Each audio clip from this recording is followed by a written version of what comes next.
Hey there, and welcome to the Business of Business podcast. Here we are two daughters and their dad, seeking to inspire and educate you to follow your dreams of being in business by teaching you the business of being in business.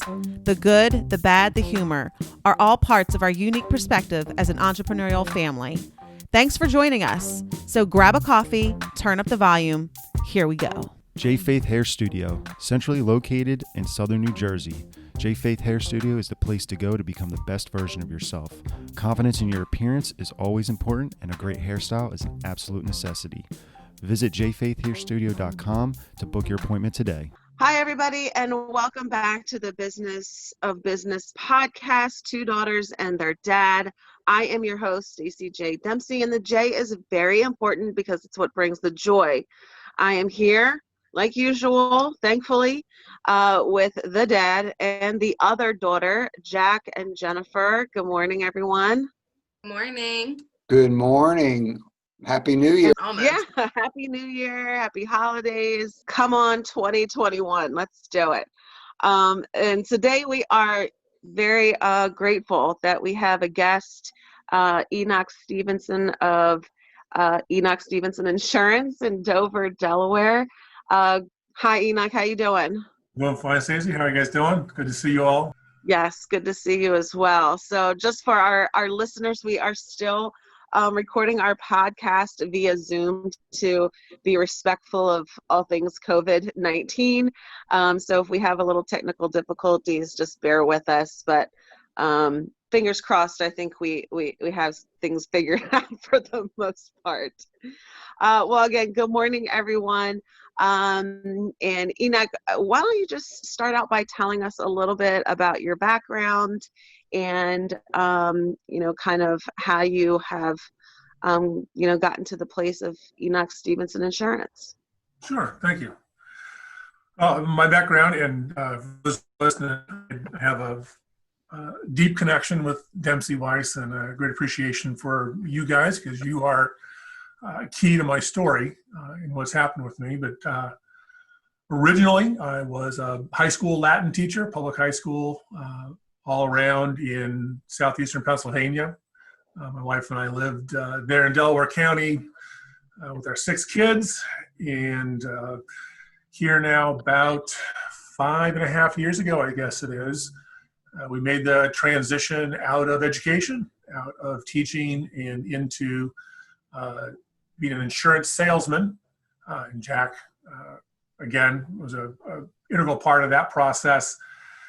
And then in the last 5 years, we've just kind of seen things grow and organically move around so that now I'm down in Delaware, purchased an agency from a member of the insurance company that I represent, and have worked down here for the last almost 4 years now, working with farms, small businesses, individuals, handling their personal lines, their business, their farm insurance, and most importantly, their life insurance. Latin teacher for 13 years? 13 years. And so what were you kind of, what kind of place were you in as far as, going from a teacher to an insurance agent? What kind of, brought that change about? I think with a lot of people with an educational background who've been teachers, there are parts of the teaching cycle where the year gets longer and you kind of feel the classroom closing in a little bit, or maybe you're looking at, you go through a couple of changes in leadership and you think, maybe there's something else out there. And I know when I first got into education, I was really excited about it. But as time goes on and as you go through these, you start to see that maybe there's more that you can do as an individual. As you're watching students go off and do things, you think, boy, I'd like a shot at that too. Or the last 5 years of my teaching career, just began to feel a discontent, a desire to do more for my family, to do more for my church and my community by getting out and pursuing something else that had a higher income possibility, had a greater impact on people's lives. And that's when I found out about life insurance and insurance sales, and that led me to Jack. And really kind of opened up that door. And it still took me a year or two to really decide that that's what I wanted to do. But I was able to step out and make that jump and never look back. So let me ask you a question. When you say I made that jump, let's talk about, for our listeners, what did that look like and what did that feel like for you? Taking the jump, the conversation with your wife from leaving, teaching to going into entrepreneurship. Scary, ready. Kind of explain that mindset around the jump from education to entrepreneurship a little bit. Well, the jump is actually, it's very scary. It's probably the scariest thing I ever did. I was 43 at the time. I had 6 kids. My wife stayed home with the kids, and so there was no other income. All of my benefits were tied into it. My retirement was tied into it. And just to kind of step away after 13 years, when you're really starting to get to the security part of education, was pretty scary. My wife couldn't wait for me to make this jump. She would dread. I didn't really realize this at the time. She would just dread kind of January, February, March, in that kind of that time period when I would be, as a teacher, wanting to do something else, looking for something else. And so she was ready to just kick me out the door and say, go and do this, finally. So for me, to kind of burn that bridge and say, I'm going to move forward in insurance sales, in my mid 40s was scary. But for her, she was glad I finally realized, I think, what she had seen for the last several years, and just wanted me to get moving already. I could hear her saying that too, Enoch. Come on, Enoch, get moving already. I think Jackie did hear that. I think he came over a couple of times and she said, will you tell him to do this? Yeah, right. Already? Yeah, I think exactly. That was the language she used, that's for sure. So well, that's a great story, because a lot of, you hear a lot of times people make the excuse of, I'm too old, I have kids, I can't financially do it, or whatever the case may be. And I think that that's the most inspiring piece, is when you hear people that do kind of have a lot hanging on their decision, especially if you're the only one bringing an income into your household, to kind of see people start over or start a new path, because that's so taboo almost in the world we live in, is, at a certain age, I need to be settled in my career and I can't start over and I can't start something new. So I love that piece of your story. Well, I had also done something. I'd never told anybody that I was teaching with that I was going to do this, because I knew that they were not going to understand. And it was something that I found out after the fact, as I talked to the teachers after I had left and moved, and they kind of processed what I was doing. I knew that if I had talked with them, they would have raised all of those objections. And, I was too old, I had kids, we were not financially ready to do this. It's a great story because it worked out, but it had to work out because of the situation that we were in, and that was certainly a lot of motivation. But I really did try to protect myself from what I knew was going to be people trying to keep me from getting free, from getting out. And most of them, they couldn't believe why, why would I, at that point in my career, the best pay for teachers, just on the offing, just coming up. And then, as you talk to other people, I found out that there are a lot of teachers that were thinking, boy, I wish I had the guts to do that. I wish I could do that. And just as a plug, do it. Just do it. Yeah. Well, we need more people like you encouraging people to do it. And that's a great point that we've talked about before, is it's not other people's job to share our vision. So you had a clear vision and you knew that you were going to have people say, no, that doesn't make sense in my mind, right? but it's not their job for it to make sense in their mind. It's really our job to cast our vision and get people to believe in our vision instead of the other way around. Exactly. Absolutely. One of the things, Enoch, we identified during our podcast is what we call a nugget alert, something that's a little bit profound. And I think we've already had one, and that is when Enoch shared about being careful on who you share these things with, because again, do you want to get counsel from other people? Yes, you do in a lot of cases when you're making big decisions, but you also want to be very careful that you're not just surrounding yourself with naysayers, that people are going to look at it from, as Jennifer, as you said, from their eyes. Like, I would never do that. That would be, I would be scared to death. So clearly, if Enoch's, or if anybody's going to a person like that, they're not going to be speaking through Enoch. They're going to be speaking through their own perception of the risk or the opportunity. So that's a great bit of wisdom for people to be careful.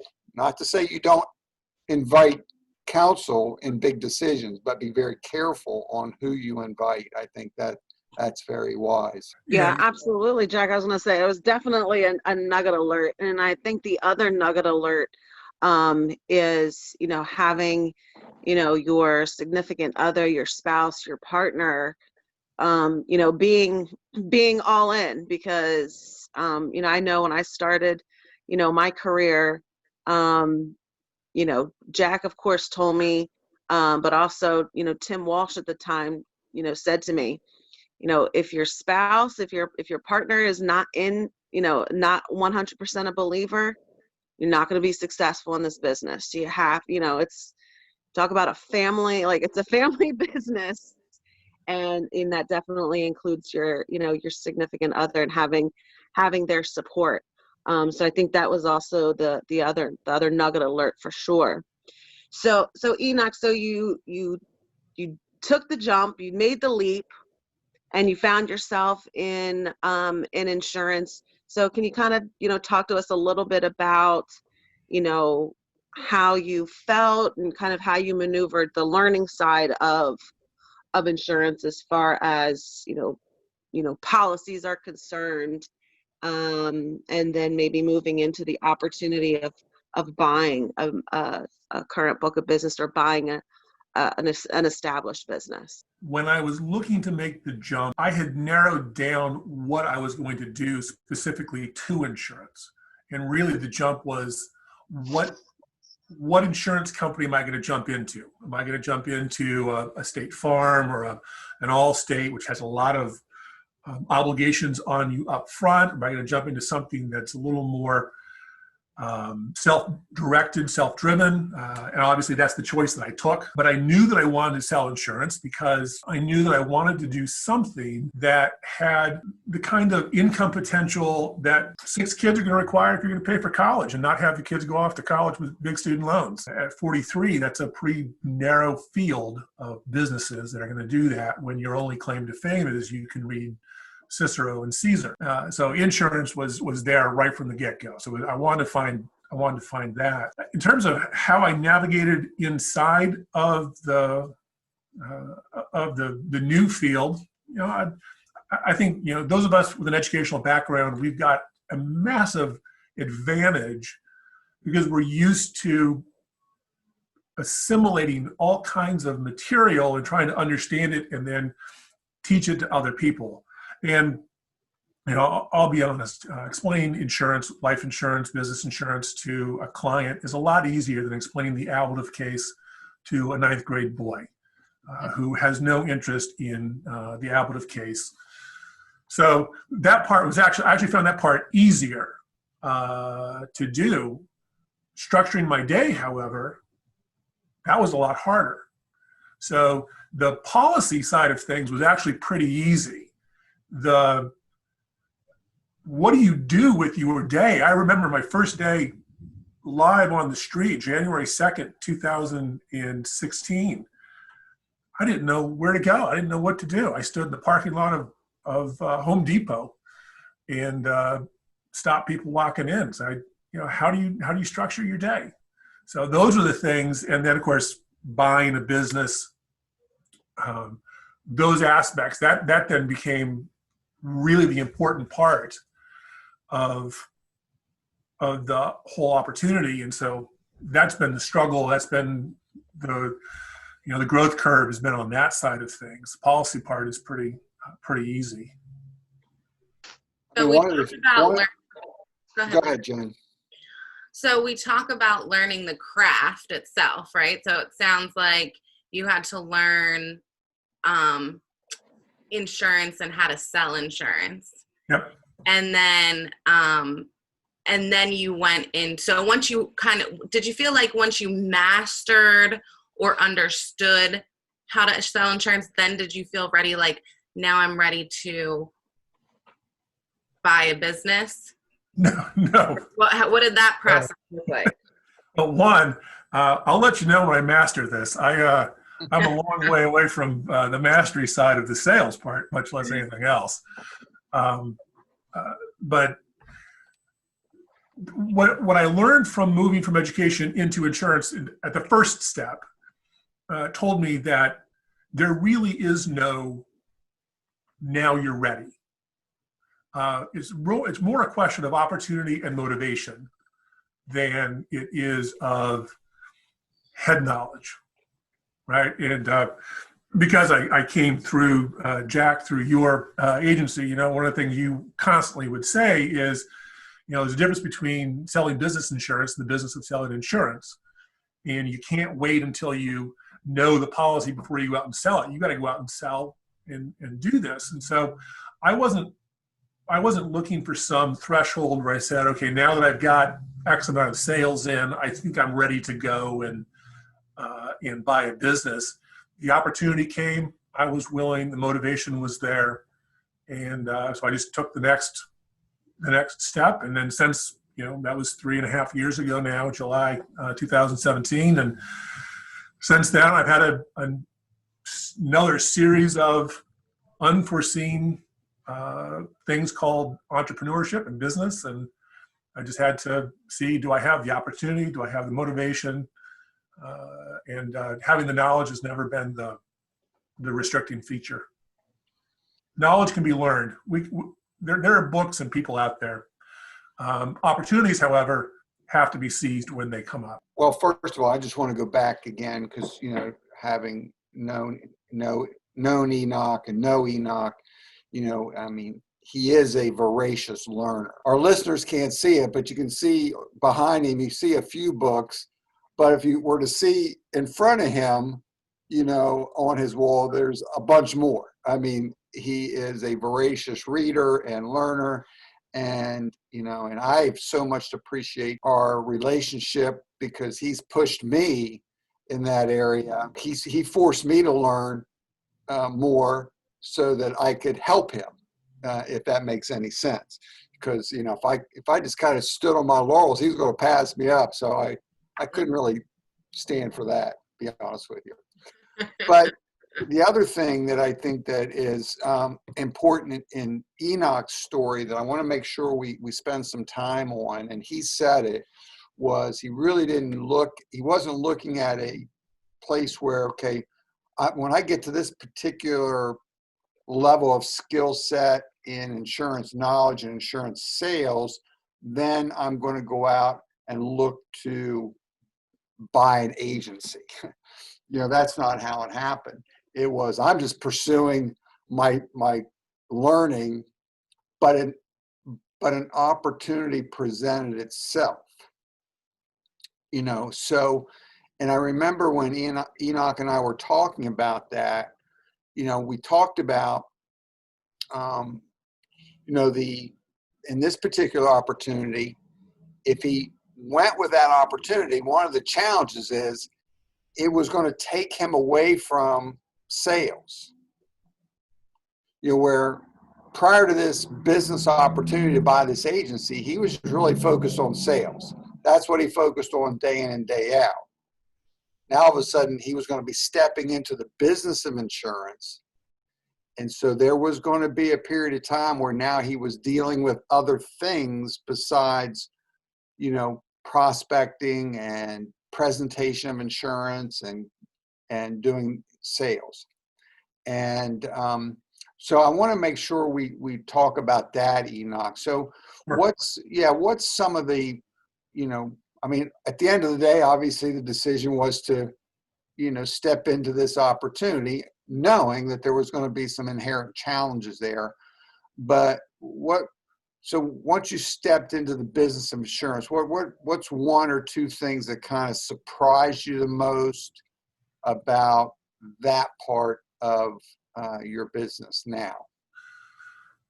Well, certainly one of the biggest challenges when I came from Pennsylvania down to Delaware, I purchased the business, is I suddenly had a lot of other things trying to take my time, occupy my time, and if I didn't fill my calendar was going to fill itself, and it pretty much fills itself with the smallest things possible.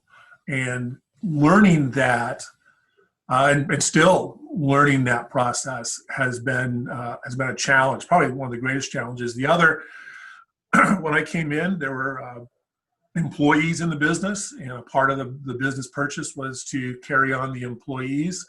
That was very important because the employees knew the clients.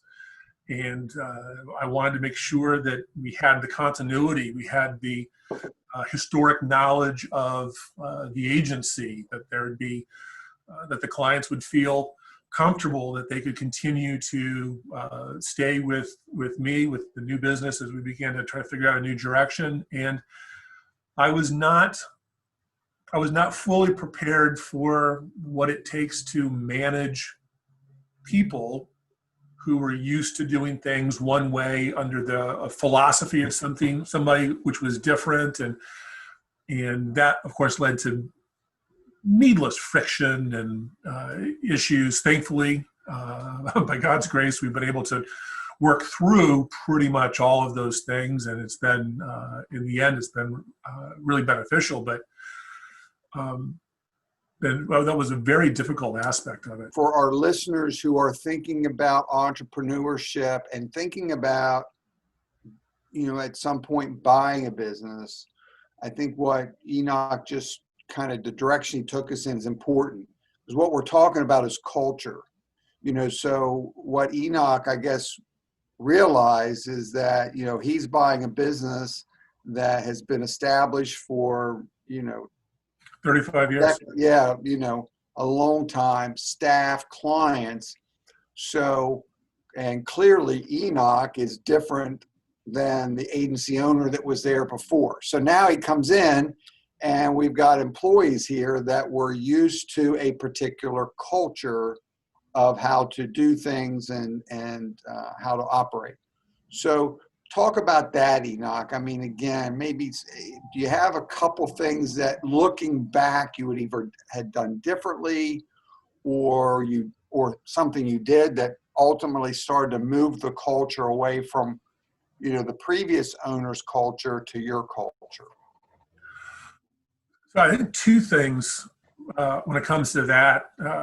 The first was coming to an understanding myself of what I wanted to do with this business, and making sure that I was confident in what I wanted to accomplish. And so there is, when I first came down here, there was a lot to take in, clients that I had to get to know, policies that I had to learn, ways in which the agency had dealt with the clients that I had to come to understand and appreciate and see the value in. But then while I was going through and assimilating those things, thinking about, okay, what is this launch pad look like for what we can become, and how do I understand my own desires for the agency, for the region, to launch off of this into that new direction. And that took probably 2 years to really come to an understanding of what I wanted to do, what I thought was possible, and what I wanted to shoot for. And then the question of how then do you take that and bring that over to the staff so that they see and embrace that? Because what we do now looks very different from what the previous agent did. And I've been able to do that by sitting down with the staff on a weekly basis, working through a book that has kind of helped us clarify how we look at what we do, how we look at why we do it, what are the possible ways in which we can touch the lives of our clients and give them that vision. I know, Jennifer, you were talking about casting that vision so that it became a shared vision. And we really spent a lot of time working on that this year. And at the end of the year, we were able to do some things that as an agency we'd never done production-wise, simply because we were now on one page. And we're looking at 2021, and it's going to be a remarkable year, a year that this agency's never seen in its entire history. So let's role play a little bit, Enoch. So Jennifer, has her own hair studio that she started from scratch. So she has her culture there. But she has an opportunity now to go buy, a salon, a couple towns over. So she decides to do that. And she comes to you and says, Enoch, I know you've kind of bought a business. I'm buying a business. What would be your recommendation for me to walk in where there's already 5 stylists in this business? What would you recommend I say to these folks starting out? Well, I think one of the first things you're going to want to say is that in this process, you're not looking to come in and totally change everything that's going on. You want to come in and learn what it is that they're doing, how they're doing it, and what they're doing that they see as being successful in the process, so that you can see and provide compliments and tips for growth in a way that's going to be well received. That's where I would start. What are they doing that's working, and why is it working? Right. As I'm listening to your story, I'm wondering, it almost seems harder to buy an existing business in some ways. Maybe when we're talking about employee level, it almost seems harder because the reality is people are stuck in their ways, right? A lot of people don't like change. So I just keep going back and forth, like, I don't know which one. I mean, both are hard, right? But it almost seems like buying an existing business would be harder in that way than starting one from nothing. Well, it's trade-offs. I mean, it's certainly the employees, in my case, the employees were there already. So I didn't have the chance to hire someone that I felt mixed with my personality, let's say, or already shared my vision, or somebody I had trained up through in a way that I felt. However, for me, it was the best possible thing, because a master agent had already trained them in the basics. Mm-hmm. And I didn't have to go through, and as a younger agent, I didn't have those skill sets yet. And so I was able to just level up my skill set almost immediately by observing what they were doing and seeing what was working. And then as I became comfortable with things, recommend some changes or say we're going to take something in a different direction. But that part was actually fantastic. I really appreciated that. But there certainly were the complications of we've never done it that way. Why would we do something in that fashion? So it's trade-offs that you have to think about, and think about where you're at and what's the business bringing, what new opportunities. And there's a lot of humility that you're going to learn very quickly in that process. And so the ability to be humble and laugh at yourself is also a difficult a difficult lesson. If an entrepreneur is looking to buy an existing business that has definitely, if you understand your employees so that, or excuse me, if the employees that you have in that particular business, especially has a higher level of skill set needed to do the job, it's not, it's maybe not a minimum wage, and you hire someone, you train them for a half a day and they're good to go. But especially in businesses like ours, Enoch, where it takes a long time to get someone up and trained, and certainly in Jennifer's the same way. I think that the approach would be to take it slower. Yeah. And say, let me learn from you, let me not overwhelm the situation, I think that would be the best way, rather than, you might have some people say, well, you might as well just go in there and make the changes, let's get it changed. And, but I think that, I don't know, maybe there are places for that to say, why dilly-dally? This is, let's get in there and tell them the way it's going to be. Here's the way it's going to change, and here's the new way of doing things. But I think probably the majority of them would be what you said, Enoch. Take it slower, kind of get to know the people, get to know what makes them tick, why they think what they're doing is successful, and then begin to introduce change that you're looking for, rather than overwhelm them with change. Well, and I look back now that I've been here for 3.5 years, now that I've had a chance to read more and learn more, I look back on this, and Ray Dalio in his book Principle, he talks about kind of deferring to the most credible person, and recognizing that in a lot of things, when it comes to the operation of the business, I was not the most credible person, and I had to yield to the staff who were. And my buying the business was not an indication that the business was broken.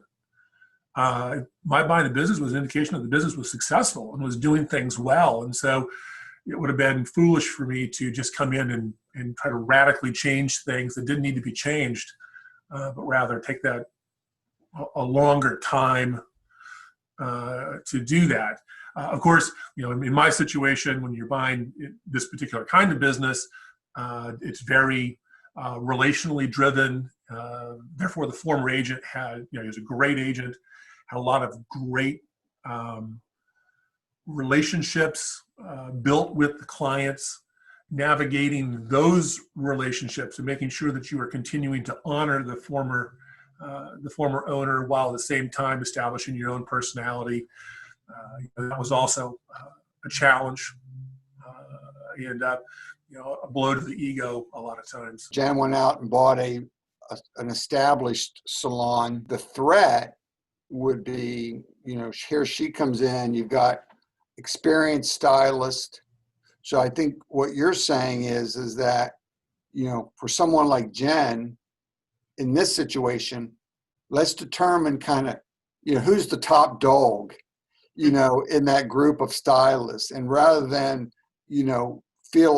have them feel like you might be a threat to them, you want to immediately try to make them an ally, and give them a level of respect right off the bat, because with humility might even say, listen, I'm going to need your help. You've been here a long time. You know the way things operate here. I'm going to lean heavily on you to learn. And I think that's what Ray Dalio talks about in his book is, that you really want to find, it's usually one person, but it could be more than that depending on the business.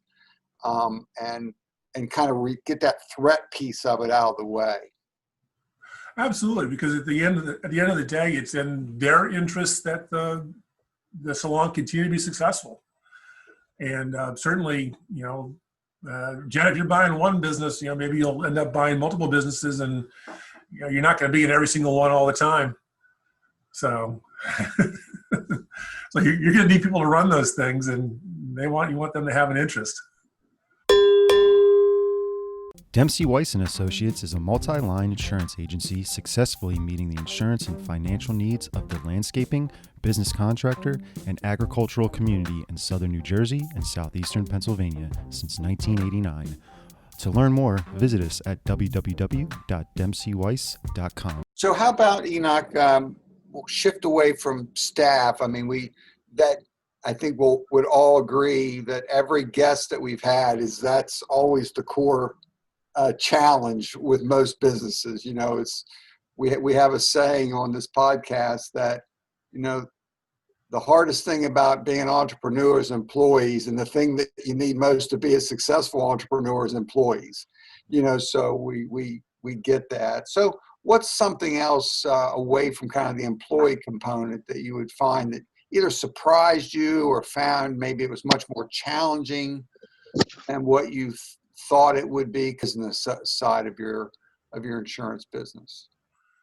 Well, for me, like I said earlier, the two challenges were staff, right, coming into that, and then managing my calendar, making sure that I was in control of my calendar and that the calendar did not dictate to me, that the business did not dictate to me what was going to happen.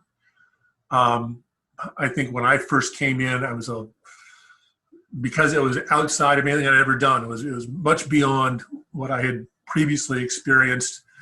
You know, I was not as firm with my calendar and let certain, you know, small details and activities come in that kept me in my office. And of course, you know, with any business, you're going to have your clientele, but you have to, you know, constantly be growing, because if you're not growing, you know, ultimately your business is going to fail. And so making sure that I was putting time in my calendar that I would refuse to share in order to get out and make more sales, meet new clients, learn new things, because there's never any day where I can just say, all right, I'm done. I've got all the work done. Right? There's always going to be work there. So learning that process of saying, because I can never do all the work, I can never come to a complete done status. I'm going to prioritize the things that need to be prioritized. So, and that's a guy named Darren Hardy, an author and success coach, really opened my eyes to that and helped me to gain that control. Time management as an entrepreneur. Oh my goodness. We need that kind of podcast ASAP.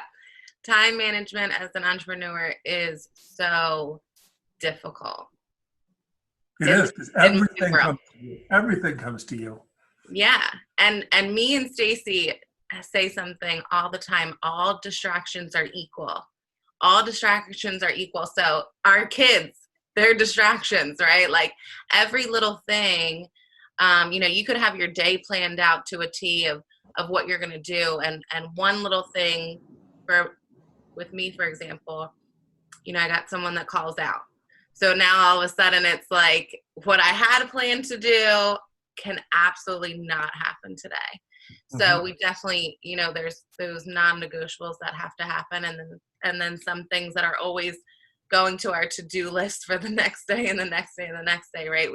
We seem like we can't tackle them, but time management and is something that me and Staci have talked about for so long, or even work-life balance, especially as an entrepreneur. And for you, I mean, coming from a teacher, right? So we would say that's like a quote unquote 9 to 5 job, right? Like salary. Most non-teachers would say.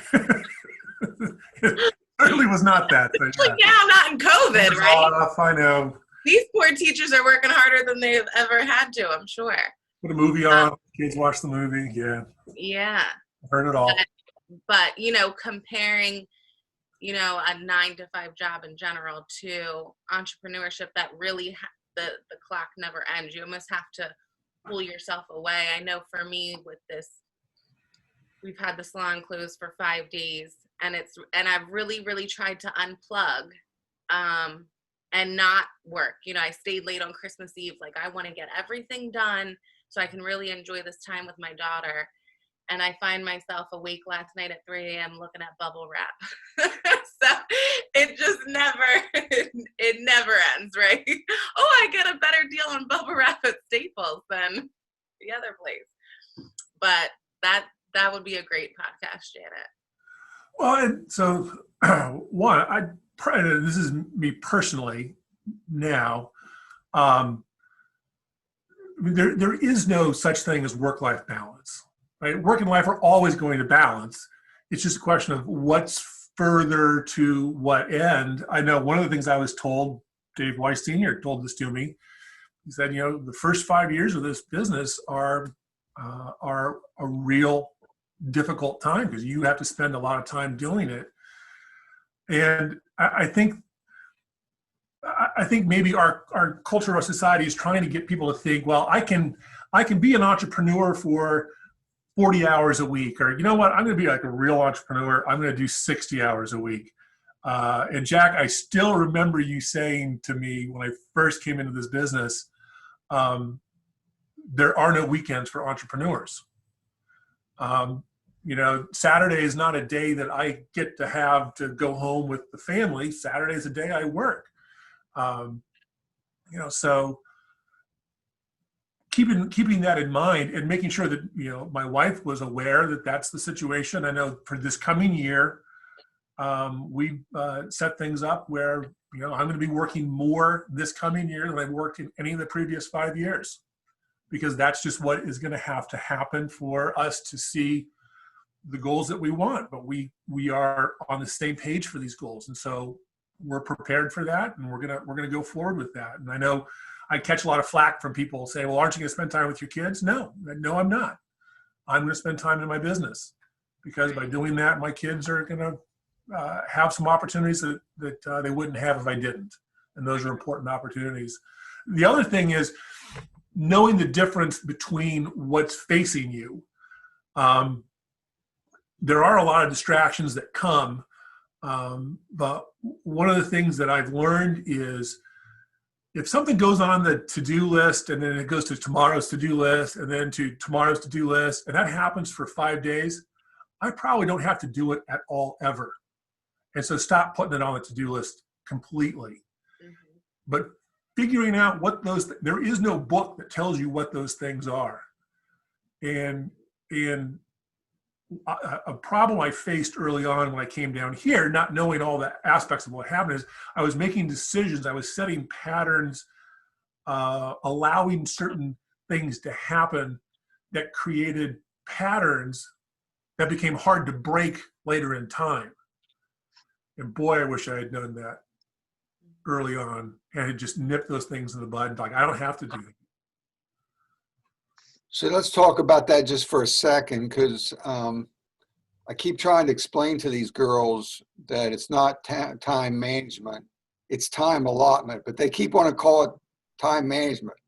So it's time allotment. Write that down, please, because I've said it 5 times, Jennifer. I've got a book by Brian Tracy they can read. Yeah, they'll change that. Time allotment. All right, so we're going to scratch time management from our vocabulary. And when we do our podcast on this, Jan, it's going to be time allotment. So let's talk about time allotment, because that's really what it is, right, Enoch? I mean, we have 24 hours in a day and whatever that multiplies out for a week.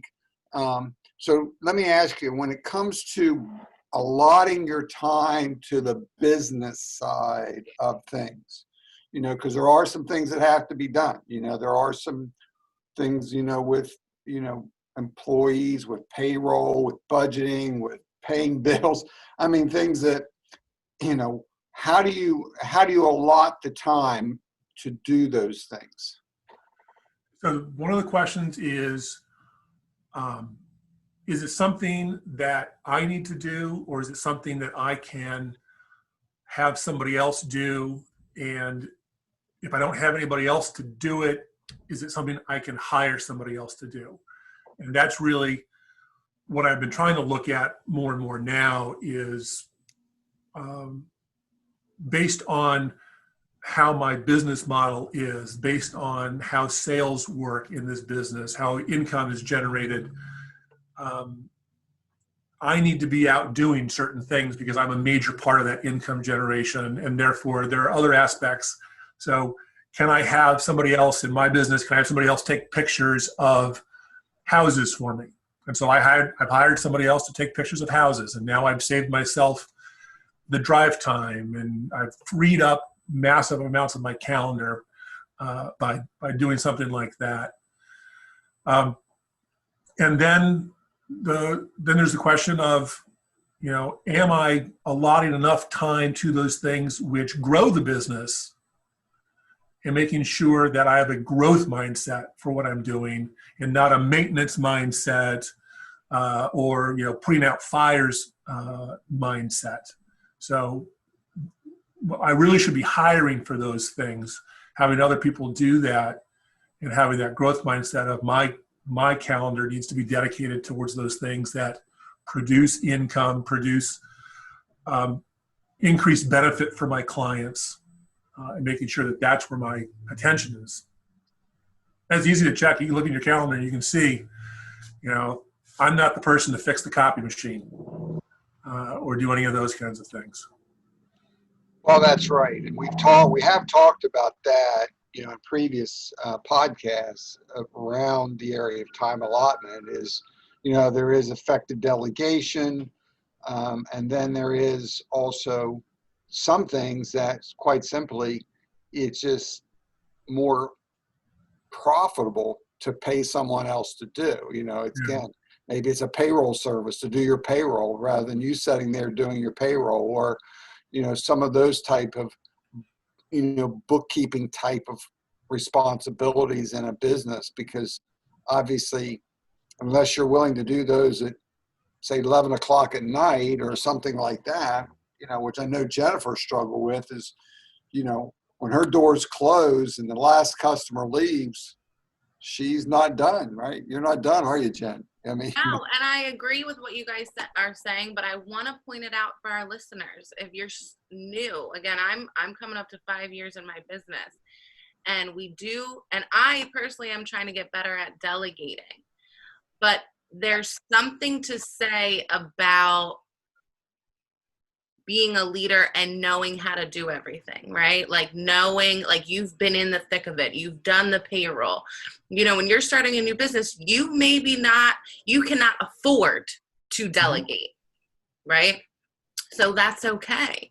So, when you have a new business, you might be spending a whole lot more time on things that necessarily you don't want to do, but it's important in your journey, because when you can hand that off to someone, you do have the knowledge of how it works. Does that make sense? Yeah.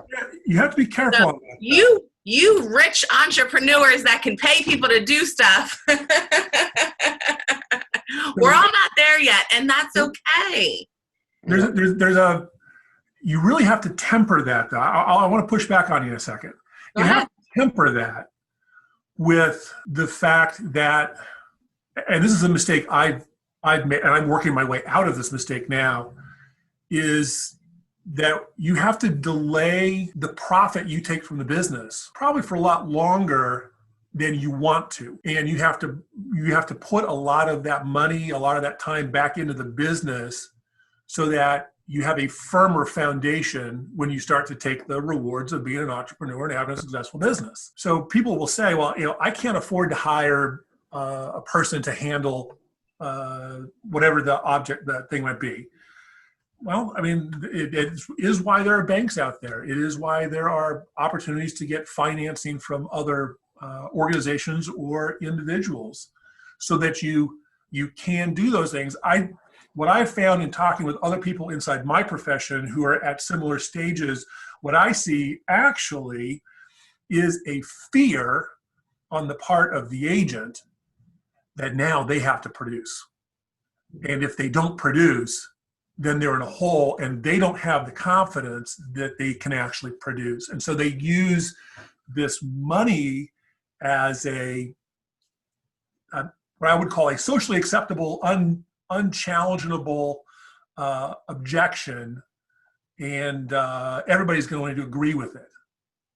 But it's garbage. It's garbage. They're just not confident enough in themselves, and they need to become more confident. And they also need to, say, this is a longer haul maybe than I thought it was. I'm not going to be making all the money that I want to be making right now, but I'm building something that's going to last. And I have just a tremendous amount of respect for the agent that I bought this business from, because that's what he did. And I can see now, having bumbled and made mistakes and tried to pull money out where I shouldn't have, that, that really is what needs to happen. And then also seeing those challenges, those things that, really maybe I'm just using this as an excuse because I don't want to have it all rest on me. And in this business, it all rests on me. That's where it is. And there's a lot of people who are going to make excuses for what they're not doing.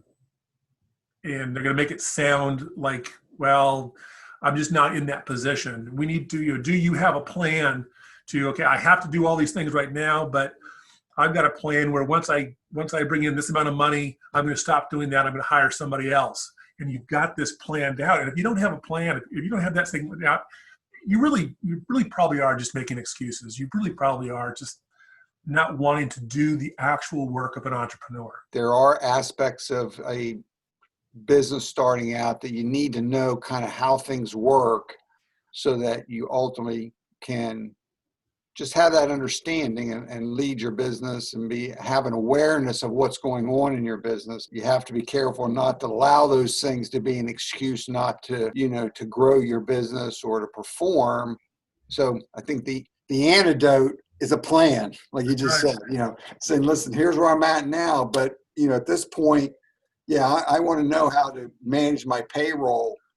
But at the 2-year mark, this is where I want to be income-wise, and I want to be paying a service or someone to be doing these things for me. So I think those are both, really the right perspectives, but they're real challenges for business owners, no doubt about it, on how to do that. Wow, we could go on and on, couldn't we, Stace? We really could. But I think for right now, I would like to hear, Enoch, maybe off the top of your head, maybe some, books or resources that you could share with our listeners right now. And then, once we finish up, if you think of anything else, we will include, those resources in the description of our podcast and links if we find them as well. So any books that you recommend that have, really you feel like has really made an impact on you that you would recommend to our listeners? Oh, sure. Well, the first thing I would share actually isn't a book, it's a resource. Every person should have one, but every entrepreneur definitely needs an audible.com account. And you need to have this thing so that you can, whatever the books are that you're going to be listening to, or the podcast, or whatever you're going to be listening to capture time, audible.com is just hands down the best educational resource you can get. And I would encourage everybody to get one of those. I'm not sponsored by audible.com, but if they want to sponsor me, you can contact me afterwards. Book-wise, Ray Dalio's Principles. I actually just finished reading that one about a year ago, and then came back to it and have been working through it again. Just really cuts through all the excuses of business and just lays out, this is what responsible people do when they are in charge of money and other people's lives. And so you may not agree with all of Dalio's principles, but he lays the things out, radical truthfulness, just really facing the reality, the lay of the land, and letting the person with the most credibility have the say in terms of input. That's a fantastic book. Brian Tracy, Just Eat That Frog. When it comes to time management, time allotment, that book is excellent, especially for trying to get control of your time and realizing that, you can't manage time, you can only fill it. And so establishing what it is that you want to fill it, how you want to do that. For those people who are in sales, if you're in any kind of sales business, if you find a book by Jeb Blunt, buy his books. Fanatical Prospecting is it's the Bible for people who do sales, for prospecting. It's a couple years old now, and it's probably truer now than it was when we first wrote it, even in this COVID, even in everything that's going on. I can't recommend him enough. And then a book that I actually, it was the first book Jack ever gave to me to read, Failing Forward, by John Maxwell. That really just helps, remind you and sets that tone of what's expected and how to respond to difficulties, and what kind of a person are you going to be as a result. I'm thankful for having read that book, and I could go on and on. I've got books all around me that I'd recommend. Darren Hardy's a great. He's written a couple of really good books that I recommend, and we could keep going. How long is this podcast, Jack? Yeah, right. I was going to say that was a question. We could be another hour because because again, it's Enoch is a voracious learner, and I tell you, that is something that I give him a lot of credit for, because again, most people, we didn't really delve into many of the challenges that Enoch faced going into a business, his business, but and there's more to come, I'm sure, but the point is that he persevered through a lot of those because he's kept himself engaged in learning and being able to have the right perspective. So, there's no doubt if you're going to be a super successful entrepreneur, you need to be a lifelong learner, and Enoch epitomizes that. So, we better cut it off there. We'll be here another hour on his books. Let me recommend one other book. Okay. This would apply to anybody. Jennifer, this would apply to you and your business as well. Never Lose a Customer Again by Joey Coleman. Just a revolutionary book. It doesn't really tell you anything that you don't know, but it tells it to you in a way that you didn't perceive it. And we read through that book as an agency. And just this morning, I received something in the mail, and I opened it up and I showed it to the ladies in the office, and we looked at it. We just marveled at how this company was going above and beyond and doing things. And Joey Coleman just really gives, no matter what the business is, concrete steps on how to really engage your client base better. We could all, even my mechanic could learn from it. Everybody can learn from this book. Good stuff. More than good. This was great. Enoch, thank you so much. Congratulations on coming up on 5 years. That is a success in and of itself, to, like you said, take the leap, stick with it, and to see, 5 years and a new career is, definitely a win. Jack, Jennifer, thank you as always. Yes, thank you. And thank you to all of our listeners for tuning in today. Please share us on all your social media. Don't keep us a secret. Tell your friends and family. Leave us some comments. And also, we would love your feedback on, other topics or other questions that you might have about the business side of business. We are more than happy and super eager to answer those and give you guys some insight.